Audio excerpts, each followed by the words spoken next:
My name is Elena. I am 29 years old. I was standing in the ballroom of the Whitfield Hotel in downtown Chicago, wearing a dress that cost me 3 paychecks. 200 guests were seated at round tables draped in ivory linen. Crystal chandeliers hung from the ceiling like frozen rain. It was my brother's wedding. I had planned every detail. I had paid for all of it. The flowers, the caterer, the open bar, the honeymoon suite, the photographer who charged $400 an hour. I had spent 11 months turning my brother's dream wedding into reality, because my parents told me it was my duty as the older sister. And now my mother was standing at the microphone giving a toast. She was glowing. She looked beautiful in the navy dress I had bought her. She had just finished a 5-minute speech about how my brother Ryan was the greatest blessing of her life. The guests were dabbing their eyes. My father was beaming. Ryan's bride Megan was clutching his arm. Then my mother paused. She looked directly at me. Her smile didn't fade, but her eyes changed. They went flat like a shark's. She tilted her head to the side. "And I have to be honest," she said into the microphone. Her voice was light, almost playful, like she was about to tell a funny anecdote. "When I was pregnant with Elena, I prayed every night for a boy. I told God, please, just give me a son. And he didn't listen the first time." She laughed. The room gave a nervous chuckle. "But he gave me Ryan 2 years later, and everything made sense. Some children are the answer to your prayers, and some children are just the rough draft." She raised her glass. "To Ryan." The final version. 200 people clinked their glasses. Some looked uncomfortable. Most just drank. My coworker sitting next to me grabbed my hand under the table. She whispered, "Did she just say that?" I didn't answer. I was looking at my mother's face. She was smiling at the crowd, basking in the laughter. My father was clapping. Ryan didn't look at me. He was kissing his bride. Nobody looked at me. I was invisible in a room I had built. But before I tell you what I did next, hit that subscribe button and drop a comment telling me where you're watching from. Trust me, you're going to want to hear how this ends. I grew up in Columbus, Ohio, in a yellow house on Maple Ridge Drive. From the outside, it looked like every other house on the block. A 2-car garage, a basketball hoop in the driveway, an American flag on the porch. Normal, safe. But inside that house, there were 2 versions of childhood happening at the same time. There was Ryan's childhood, which was loud and colorful and full of love. And there was mine, which was quiet and gray and full of nothing. I was 7 years old, the first time I understood the difference. It was a Saturday morning. I had just won 2nd place in the county science fair. My project was about how plants grow faster when you talk to them. I had spent 3 weeks measuring sunflower sprouts and recording data in a little notebook my teacher gave me. I got a red ribbon and a certificate with my name printed in gold ink. I ran into the kitchen holding the ribbon above my head like a flag. My parents were at the table. Dad was reading the sports section. Mom was cutting coupons. Ryan was in his high chair smearing banana on his face. "Mom, Dad, I got 2nd place," I yelled. I put the ribbon on the table right next to the syrup bottle. My mom glanced at it. She didn't pick it up. "That's good, Elena," she said without looking away from her coupons. "Can you grab a wet cloth and wipe your brother's face? He's making a mess." I looked at Ryan. He had banana in his eyebrows. He was giggling. My dad folded his newspaper and leaned over to Ryan. "Hey, buddy, you like bananas, huh? You're gonna be a big, strong guy." He tickled Ryan's belly. Ryan squealed with delight. I stood there holding nothing.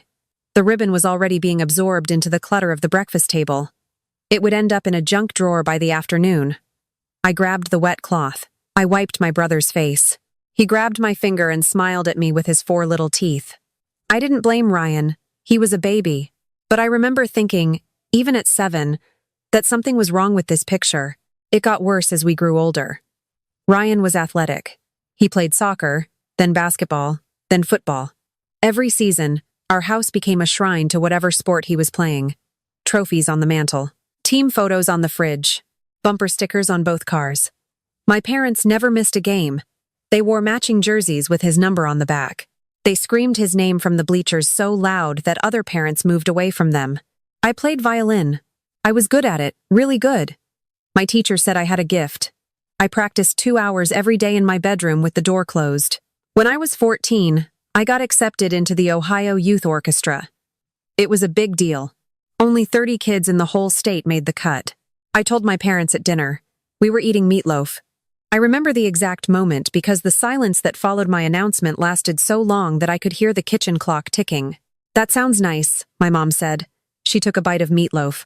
When are the rehearsals? Saturdays, I said. 10 to 2. My mom shook her head immediately. Saturdays don't work. Ryan has games on Saturdays. We need you to help with the concession stand. I can miss the concession stand, I said. Elena. My dad's voice was a wall. Your brother's team depends on that concession stand money for new uniforms. You can play your violin any day of the week. Ryan's games are on Saturdays. End of discussion. I didn't join the orchestra. I worked the concession stand instead, selling hot dogs and pouring watered-down lemonade into paper cups while my brother scored touchdowns. My violin stayed in its case more and more. By the time I was 16, I had stopped playing altogether. Nobody noticed. The summer I turned 17, our family's finances collapsed. My dad worked as a mid-level manager at an auto parts distributor. The company downsized. He didn't get fired, but his hours got slashed in half. My mom had never worked. She said her job was managing the household, which mostly meant watching daytime television and organizing the pantry. The mortgage was $1,200 a month. The bills kept coming. Ryan's club football fees were $600 a season, plus travel costs for away tournaments. My mom sat me down at the kitchen table on a Wednesday evening. She had a calculator and a stack of envelopes in front of her. Elena, you're almost an adult, she said. Her voice was reasonable, practical. We need everyone to pitch in. Your dad's hours got cut. We can't let this family fall apart. What about Ryan? I asked. He could get a part-time job. My mom looked at me like I had suggested setting the house on fire. Ryan is a student athlete, Elena. His schedule is packed. He has practice, games, film study. If he gets a job, his performance will suffer. He could lose his chance at a scholarship. Is that what you want? To ruin your brother's future? So, I got a job at the Dairy Queen on Route 33. I worked every shift they would give me. After school until close on weekdays, doubles on weekends. I smelled like grease and soft serve constantly. My hands were always sticky. I came home at 11 at night with my feet throbbing and my back screaming, and I handed my paycheck to my mother every 2 weeks.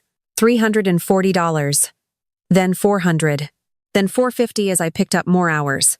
My mom never said thank you.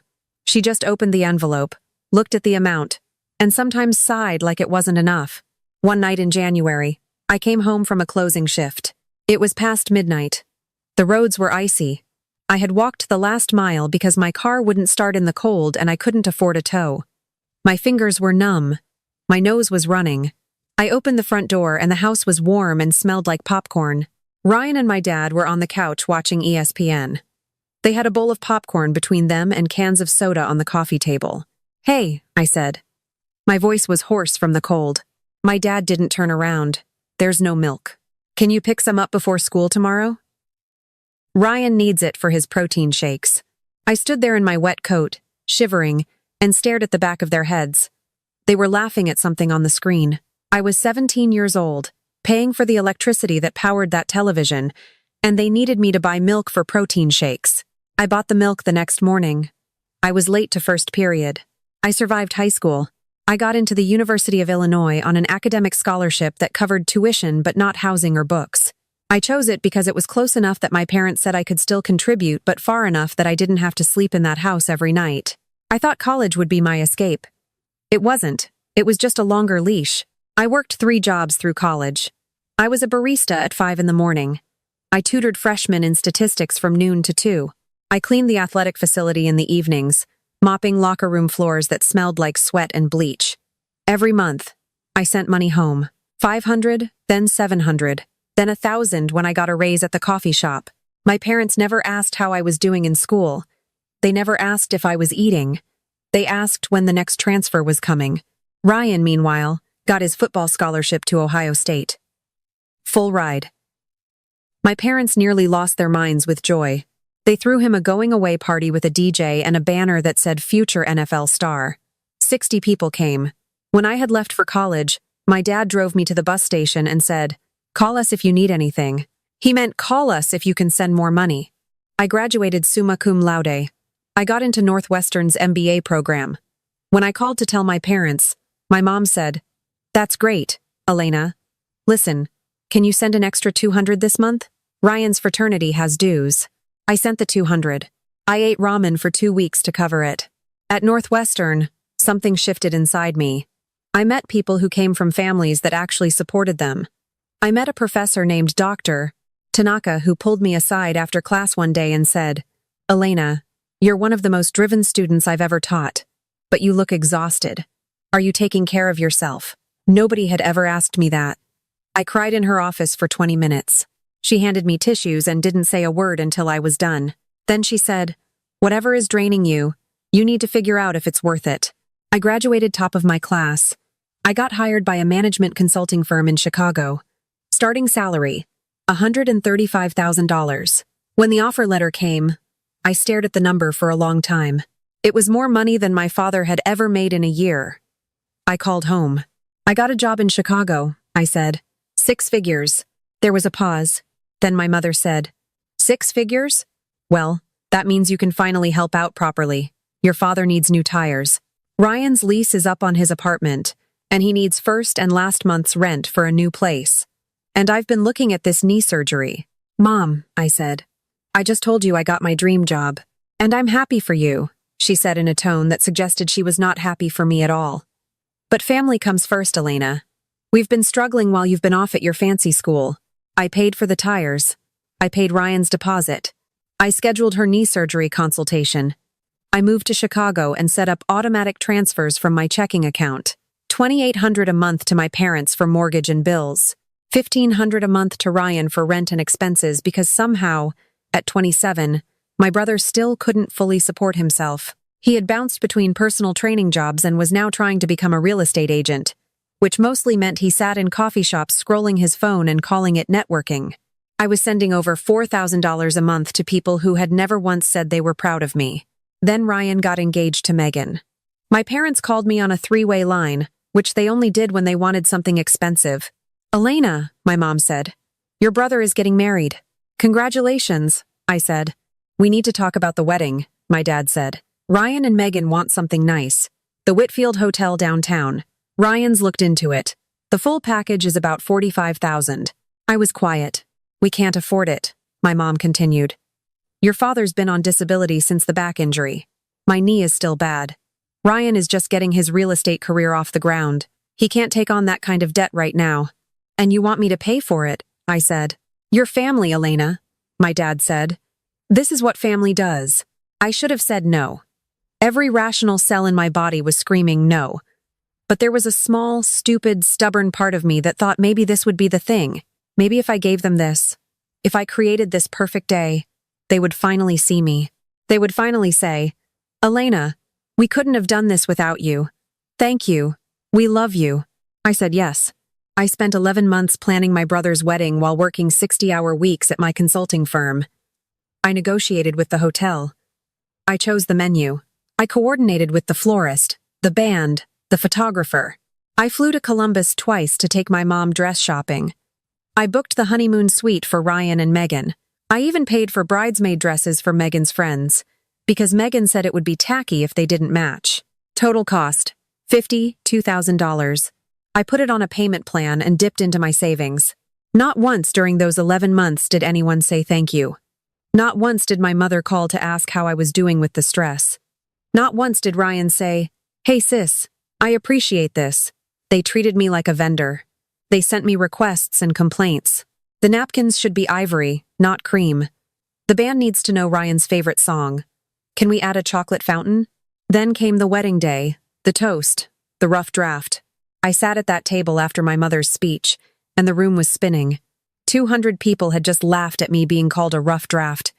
My coworker was squeezing my hand so hard it hurt. I looked down at my plate. The salmon was getting cold. The champagne was going flat. I looked at my phone under the table. My banking app was right there. $47,000 still outstanding on the payment plan for this wedding. $47,000 for a party where I was the punchline. Something clicked. It wasn't dramatic. It wasn't an explosion. It was more like a bone setting itself after years of being broken. A quiet, clean snap. I stood up. I smoothed my dress. I picked up my clutch. My coworker looked at me. Elena, where are you going? Home, I said. I didn't make a scene. I didn't flip a table. I walked out of the ballroom calmly, past the ice sculpture shaped like a swan, past the gift table piled high with presents, past the valet stand. I stepped out into the Chicago night. It was October. The air was sharp and cold. I could see my breath. I took a cab back to my apartment. I changed into sweats. I made a cup of tea, and then I sat down at my desk and opened my laptop. First, I pulled up the automatic transfers. Parents, mortgage, and utilities. $2,800 a month. I hovered over the cancel button for maybe 2 seconds. Then I clicked it. Confirm? Yes. Gone. Next. Ryan. Rent and living expenses. $1,500 a month. Cancel. Confirm. Gone. I logged into the phone carrier. Family plan, 4 lines. I removed my payment information. They'd get a notice in the morning. I went to the wedding payment plan. $52,000 total, $47,000 remaining. I had been making payments of $2,000 a month from my account. I called the payment company's automated line and changed the billing contact to my brother's name and phone number. He had signed as co-borrower, a detail my mother had dismissed as just a formality when I insisted on it months ago. It wasn't a formality. It was the smartest thing I had ever done. I checked the streaming accounts. Hulu, Netflix, Disney+, Spotify family plan. All mine. All used exclusively by them. I changed every password. I signed out of all devices. I looked at the monthly total I had just erased. $4,300 in transfers, plus streaming, plus the phone plan. Roughly $5,000 a month. $60,000 a year. I had been giving away $60,000 a year to people who called me a rough draft in front of 200 guests. My phone started buzzing around midnight. Mom, where did you go? You missed the father-daughter dance. Except there was no father-daughter dance for me. There never had been. She meant I missed watching Ryan dance with Dad. Dad, Elena, your mother is upset. Call her. Ryan. Yo, the streaming is down. What happened to Netflix? Mom, the phone company says the card on file is expired. Fix it. I read them all. I didn't feel guilt. I didn't feel panic. I felt like I had just set down a suitcase I had been carrying up a hill for 29 years. My arms were shaking, but they were free. I turned my phone off. I went to bed. I slept for 10 hours straight. The next 3 days were a symphony of escalating messages that I read but did not answer. Day 1 was confusion. Elena, I think there's a glitch with the bank. The transfer didn't come through. Day 2 was irritation. Elena, this isn't funny. Call me back. The electric bill is due Friday. Day 3 was rage. You ungrateful, selfish girl. After everything we've done for you, after we raised you and put a roof over your head, you owe us. Call. Now. I owed them. The words used to work on me like a spell, but the spell was broken. I owed them nothing. They had raised me the way you raise a crop, not out of love, but for the harvest. A week later, my mother called from a number I didn't recognize. I picked up by accident, thinking it was a work call. Elena. Her voice was tight, controlled. The mortgage company sent a notice. We're 30 days late. Your father's disability check doesn't cover it. We need the money. Get a job, Mom, I said. The silence on the other end was so loud I could almost hear her jaw hit the floor. Excuse me? You're 56 years old and you've never worked a day in your life. Ryan is 27 and barely works. I've been funding this family since I was 17. I'm done. Figure it out. You can't do this to us. We're your parents. And you called me a rough draft at a wedding I paid for. I think we're even. I hung up. I blocked the number. 3 weeks later, Ryan showed up at my office. He walked into the lobby in jeans and a wrinkled polo, looking lost among the suits. The receptionist called me. I went downstairs. Elena, please, he said. His voice was different, smaller. Megan is threatening to leave. She didn't know I wasn't paying rent myself. She thought I had my own money, and now the wedding payment company is calling me every day. I owe $47,000. You co-signed the contract, Ryan. You said that was just a formality. Mom said it was just a formality. I said it was a legal obligation. You should have read what you signed. He stared at me. Why are you being like this? Like what? Like an adult who expects other adults to pay their own bills? I've been paying yours since I was 17. I paid for your football gear. I paid for your fraternity dues. I paid for your apartment. I paid for your wedding. And not once, not a single time, did you stand up for me when Mom and Dad treated me like I didn't exist. That's not true, he said, but his eyes dropped to the floor. At the wedding, Mom called me a rough draft in front of everyone. You laughed, Ryan. I saw you laugh. He didn't deny it. Get a job, I said. A real one. You're 27. Start acting like it. I turned and walked back to the elevator. He called my name twice. I didn't turn around.